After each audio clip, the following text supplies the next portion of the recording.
Egunon guztioi eta ongi etorri, eskerrik asko gaurkoan gure deialdiari erantzun eta ona bertaratzeagatik.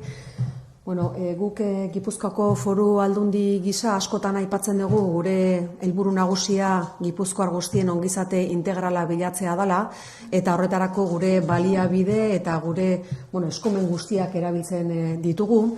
Aurreko astean Estatu Batuetan egon ginen, ekonomiaren arloko ibilaldi, egonaldi bat izan zen, eta horrekin ere ekarpen handia egingo diogulako herriari, horretan sinistuta gaude bene-benetan. Eta hau aipatzen dut izan ere gaurkoan ere beste soluzio batez hitz egiten ari garelako. Alegia, guk Gipuzkoako Foru Aldundi bezala, bide azpigituren sarea osatuta daukagu, eta geroztik, aipatzen duguna askotan da, geroztik guk hemen daukagun azpigitura sareari dagokionez, bilatu behar degula segurtasuna, bilatu behar degula ere erosotasuna, eta hori horrela izanik gaurkoan gatoz azpiegitura berritzaile batekin edo batipat soluzio berri batekin. Hain justu bat nazionala eta A15aren lotunean Andoainen eskaintzen diogun soluzio bide berri batekin. Hortaz, bide azpigituren ikuspegitik gaitasun handiko errepiden sarea osatuta, hauxe da eskaintzen dugun soluzio bat fase berri honetan. Eta aipatu bezala, helburua da iraunkortasuna, segurtasuna eta erosotasuna. Puntu hori ikusten baldin baduzue, puntu hau giltzarria da Gipuzkoako errepide sarean, A15 eta bat nazionala lotzen diren puntu honetan, egunero 70.000 ibilgailu pasatzen dira bertatik. Hor egunero erretentzioak sortzen dira, batez ere Astigarragatik datozen ibilgailuak Gasteiz eta Iruñerantz bat nazionalera inkorporatzen diren puntu honetan. 70.000 ibilgailu egunero eta erretentzioak sortzen dira puntu honetan. Eta aldi beran ere trafiko ugari honek Andoainen inpaktua izaten du, Andoaingo zenbat auzotan, batez ere Zarataren ikuspegitik. Hortaz gaurkoan, lotune honekin horri guztiari soluzio bat emateko proposamena egiten dugu. Hau da, aurkeztuko dizuegun proiektua. Bide azpigituretako departamentuak proposatutako edo landutako proiektua da hau, Gipuzkoako bide azpigituretan giltzarri den gune honetan A15 eta bat nazionala lotune honetan, eta lazo itxura duen zubibide bat egitea da proiektua. Alegia hor ikusten duzue 700 metro inguruko egitura bat, eta egitura horrek, 700 metroko egitura horrek onura nabarmenak ekarriko dizkio trafikoari. Alde batetik trafikoa arintzeko eta erretentzioak saiesteko balioko du. Beste alde batetik lotunea herrigunetik aldentzen du, Andoaingo herrigunetik, eta azkenik Andoaingo auzo eta herritaren onurarako izan daitezken soluzio berriei ere ateak zabaltzen dizkie lotune honek. Guk jada onartua dugu proiektua idazteko lizitazioa. Proiektuaren aurrekontua 53 milioi eurokoa izango da, eta obrak datorren urtean lizitatu eta 2026an zehar hasi ahal izango ditugu. Es un proyecto que ofrece una solución nueva y eficaz a un punto de conexión clave en nuestras infraestructuras viarias de Guipúzcoa, basado en la construcción de un viaducto justo en el punto en el que se enlazan la A15 y la Nacional 1. Sería la construcción de un viaducto en forma de lazo. Una estructura de unos 700 metros de longitud, en forma de lazo, insisto, que aportará importantes beneficios a este enlace. En primer lugar, servirá para agilizar el tráfico y evitar las retenciones en este punto, que suelen ser importantes todos los días. Por otra parte, alejará el enlace del núcleo urbano de Andoain y, finalmente, abre la puerta a nuevas soluciones que puedan beneficiar a barrios y ciudadanía de Andoain. Hemos aprobado la licitación para la redacción del proyecto. El proyecto tiene un coste de 43 millones de euros, es el presupuesto previsto, y podríamos licitar las obras el año que viene y empezar las obras a lo largo del 2026. Hortaz, hasieran esaten nuen bezala, Gipuzkoako Foru Aldundiak bere eskudentzen ikuspegitik bere baliabide guztiak erabiltzen ditu herritarren ongizatean eragiteko, eta hauxe da gure eskuduntzetako bat, alegia bide azpiegiturena. Lotune honek soluzio bat eskatzen zuen, eta soluzio hori da aurkeztera etorri gerenak gaurkoan. Justu errepiden iraunkortasuna, segurtasuna eta erosotasuna eskaintzen dio lotune honi. Xehetasun gehiago emango ditu jarraian Felix Urkola diputatuak. Felix, nahi duzunean? Bai, egunon guztioi, nik uste dut diputatu nagusiak aipatu ditula proiektuaren ezaugarri nagusienak, bakarrik aipatu nola konponbide honetan gaur egun A15-etik Agastigarragaldetik gatozenean bi errailetik bat joaten da nene batarekin lotura egitera, eta bigarren bat ateratzen dan Buruntzako biribulgunera edo Andoaingo barruko trafikoa eta bideratzeko edo Lasarteruntz ene bata hartzeko. Hemen planteatzen den proiektuarekin Atorrasagastiko tunela pasa ondoren bi errail mantenduko lideake Maldaren aldera ene batakin enlaze hori egiteko.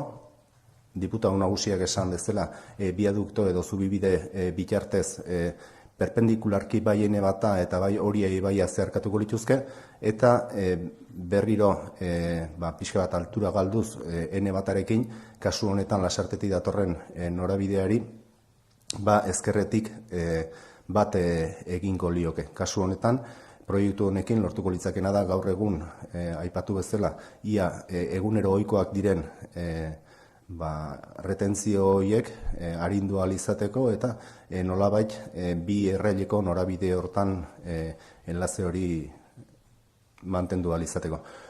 Aipatu bezala proiektu honen onuratako bat da herrigunetik aldendu egiten dela, horrek suposatzen duen abantaila guztiakin, eta herri inguru horretan gauzatu daiken beste aukerak oraindik ateak zabalik uzten dituela, errail guztiak estali ahal izateko edo aurre ikusten diren hobekuntza guztiak sartu ahal izateko. Es, por tanto, una solución en viaducto, como decía la diputada general, un viaducto en torno a 700 metros, que partiendo desde, una vez atravesado el túnel de Atorrasagasti, junto a la ladera, va ganando altura para pasar perpendicularmente por encima de la Nacional 1, el río Oria, y nuevamente pasar en dirección, en el otro sentido, el río y la Nacional 1 que viene del sentido Lasarte, y poder ir perdiendo altura para enlazar directamente antes del actual puente que cruza en ese punto y que es actual enlace de la Nacional 1. Con esto posibilitamos que lo que hoy en día se realiza a través de un único carril, el acceso a la Nacional 1 desde la A15, y a través de una curva bastante sinuosa, pueda llevarse con bastante más naturalidad y ofrecer una solución en ese punto donde transcurren más de 70.000 vehículos, a unos 18.500 vehículos que utilizan esta carretera en ese sentido, del cual no hay que olvidar que en torno a un 20-21% estamos hablando de tráfico pesado. Bueno, hauxe da aurkeztu nahi genizuen proiektua honek aipatu bezala erosotasunean, segurtasunean, iraunkortasunean laguntzen du noski, eta aldi beran ere lehiakortasunean. Kalderaren bat izango bazen dute, bai Felix eta bai ni erantzuteko moduan geundeke. Kaixo, egun onbioi, Andoainen gai polemikoa izan zen hau, aurreko legealdian, Aldundiak aurkeztu zuen C2 proiektua dela, eta ez dakit Andoaingo udalarekin harremanik izan den, hori batetik, eta gero biok, bai diputatu nagusi andereak, eta bai eta Felix Urkola diputatok aipatu duzue aurrerago egin litezken beste ekinbidei edo bidea irekitzen diela, ez dakit Aldundiak horren inguruan xehetasun gehiago bat duen. Bai, Andoaingo udalarekin harremanak, bai ni diputatu naizenetik eta baita ere aurreko diputatuak ohikoak izan dira, honen jakitun gara udalak ere bere lanketak egin dituela, baina udalari honen berri eman zaio, eta aipatzen degunean honek C2, aipatu dezun C2 horren inguruan zer nolako goraberak dituen, honek albideratzen duna da C2 proiektuarek albideratzen ez duena. Kasu hartan, lotura zuzena zalako N-batarekin eta soluzio horrek zuen errepide kotagatik ezinezkoa gertatzen zen bi norabideak estalializatea. Honek aukera hori albideratzen du, eta udalari luzatu izan du zaion bezala proiektu horren definizioan gauzatzean, kasu horretan udalan zer esana ere izan dezakelako elkarlana egiteko eskua luzatu zaio, eta noski hemendik ere elkarlanerako eskua luzatzen diogu, proiektu horretan edozein aukera ere ikitzaile ongi etorria izango dalako. Egunon.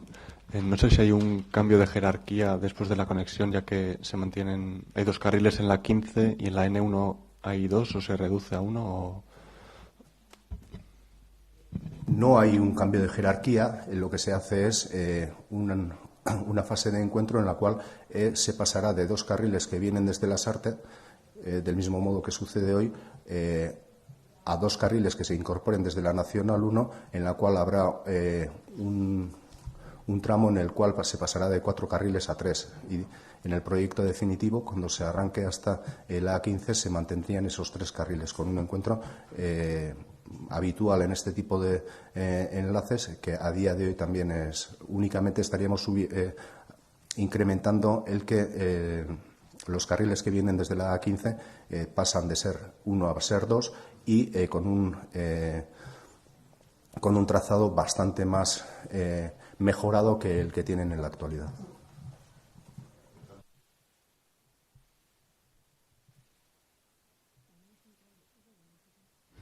Que digo que el trazado de la N1 que viene de las Artes se mantiene y se incorpora la novedad de Astigarraga. Sí, la dirección que viene desde las Artes se mantiene. Seguramente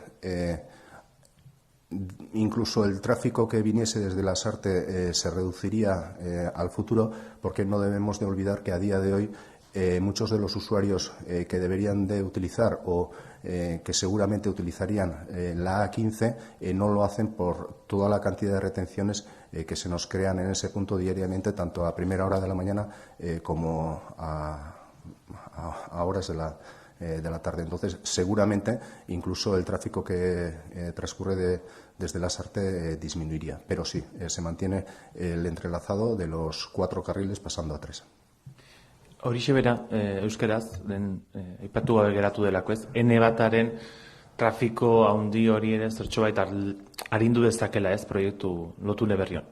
Bai, pentsatzen dut gaur egun A15ko erabiltzaile izan daiken asko Donostitik irterako garaian edo beste errepide batzutatik datorrenean Lasarteko aukera hartzen duela, batez ere Atorrazagasti tunela pasa ondoren Maldabera hartzen dugun urtan sortu diren ohiko eguneroko retentzioetan, bai goizean lehenengo orduetan edo baita ere arratsalde partean. Beraz,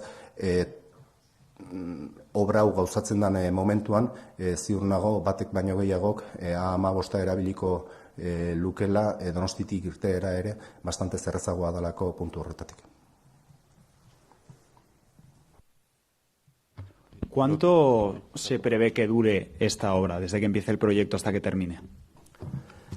En este momento lo que sale a licitación es la redacción del proyecto, tiene una fase de redacción de unos 7 meses, a lo cual deberíamos de añadirle toda la tramitación, tanto de informes como de licitación que se requiere, y la ejecución de la obra estimamos que pueda andar en torno a los 15 meses.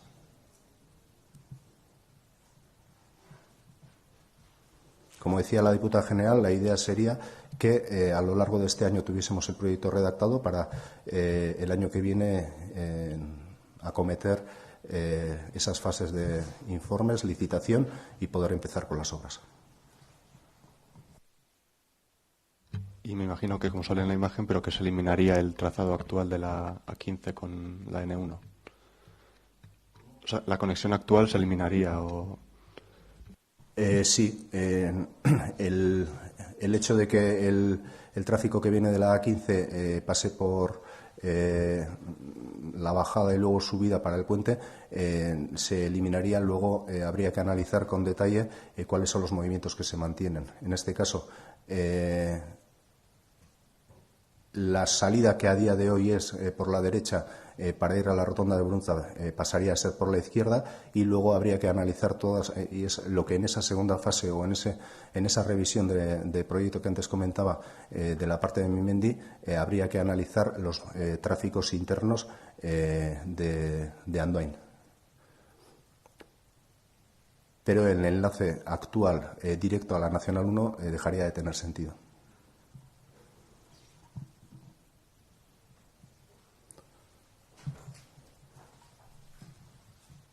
Bai, bale, ondo. Aiurritik galdera pare batetik, galdetzen dute zehazki, Bazkardo aldean errail guztiak estaliko ote diren, eta aurreko proposamenetik, edo aurretik ikusi ditugun proposamenetik, distantzia luzeagoan egingo den estaldura hori.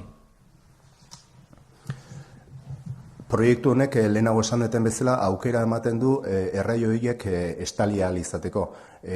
Foru Aldunditik ez daukagu zalantzarik, aurrez ere estali horren hainbat goraberatan udalak proposatutako gaiak kontutan hartzen zirenez, orain ere udalari eskua luzatu zaio, beraien ikuspegia estali horren inguruan planteatu dezan, eta nola beharko luken behin betiko definizio bat gaur aurkezten dugun proiektu honek ematen duen aukeraz baliatuz. Barruko trafikoak nondik nora bideratuko lirateken, estali horri gero ze akabaera eman beharko litzaioken, guzti horretarako lehen esan bezala udalarekin elkarlanerako prest gaude.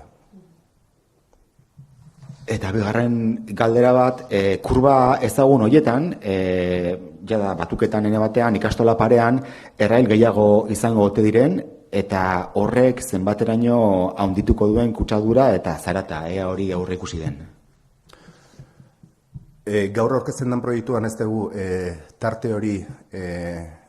horretaz ez dugu hitz egiten, aurreko landu diren proiektuetan aztertutako gaiak dira, 3 erraileta planteatzen da, baina ikastolagunetik aldendu egiten da, eta aldi berean beste neurri batzuk ere hartzen dira, eta behin eta berriz esan den bezala, eta pantailekin egin ohi den bezala, obra guzti hauek gauzatzen diren bitartean beste neurri batzuk bertako, kasu honetan ikastolako erabilentzako edo herritarrantzako hartzeko aukera baldin badago, Foru Aldunditik ez dago inongo arazorik bateragarriak izango direlako behin betiko proiektuarekin. Eta hor bai esan, alegazioak eta izan direnean aurreko proiektuen inguruan, hobekuntza bat baino gehiago kontutan izan direla, hain zuzen ere kurba edo ikastolako gune hortan, eta sorabila auzoari dagokionean. Galdetzen dute baita ere bigarren parte baten, kutsadura ea handituko den eta zarata, honen inguruan, egiturak eta berri horren ondorioz. Gaur egun pasatzen diran kotxeak sortzen duten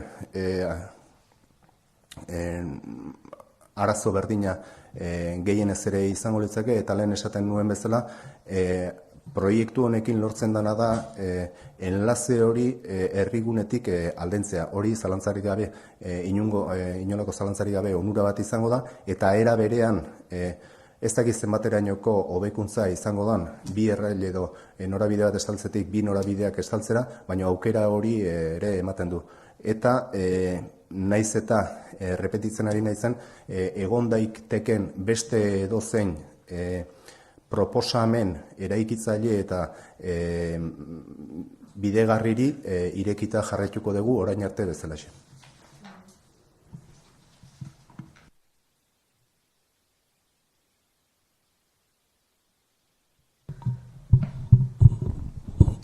Bestelako galderarik ez balego. Nire aldetik bai azpimarra jarri nahiko nuke proiektu oso ona dela, oso landua, teknikoki buelta asko eman zaizkio, Andoaingo udalarekin harremana etengabekoa izan da, ekarpena jaso ditugu eta benetan pentsatzen dugu, sinisten dugu, ekarpen honekin sekulako aldea egingo dela lotune honetan. Andoan darrei begira eta aldi beran ere trafikoari begira ekarpen polita izango da. Hortaz, honekin amaituko genuke gaurkoan. Eskerrak emanez zuetako bakoitzari gaur gurekin egoteagatik.